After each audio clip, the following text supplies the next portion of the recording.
क्या आप जानते हैं, पूरे 14 साल के वनवास में लक्ष्मण ने एक सेकंड भी नींद नहीं ली। और इससे भी बड़ी बात, उनकी नींद को पूरा करने के लिए कोई और 14 साल तक लगातार सोता रहा। कौन था वो? आप हैरान रह जाएंगे। वनवास की पहली रात थी।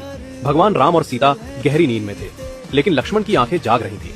उन्हें लगा, यदि मैं सो जाऊं तो जंगल के खतरे मेरे भैया और भाभी को नुकसान पहुंचा सकते हैं। इसी समय निशाचर देवी निद्रा अवतरित हुई। उन्होंने कहा, लक्ष्मण, 14 वर्षों तक जागना किसी मानव के बस की बात नहीं। तुम्हें यह वरदान तभी मिलेगा जब कोई तुम्हारी नींद अपने ऊपर ले ले। लक्ष्मण ने पूछा, कौन करेगा ये बलिदान? निद्रा मुस्कुराई, तुम शेषनाग के अवतार हो और तुम्हारी पत्नी उर्मिला लक्ष्मी का स्वरूप, वो ही तुम्हारे हिस्से की नींद सो सकती है।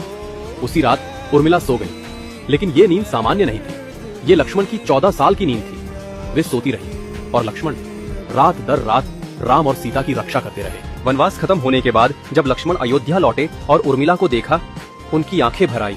उर्मिला ने आंखें खोली और 14 साल बाद पहली बार मुस्कुराई। लक्ष्मण ने कहा, तुम्हारे इस त्याग के बिना मैं इस धर्म को निभा ही नहीं पाता।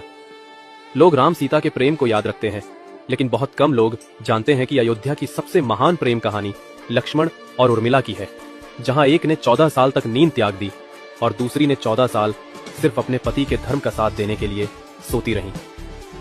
ये कहानी हमें सिखाती है, सच्चा त्याग बिना शोर के किया जाता है। जय श्री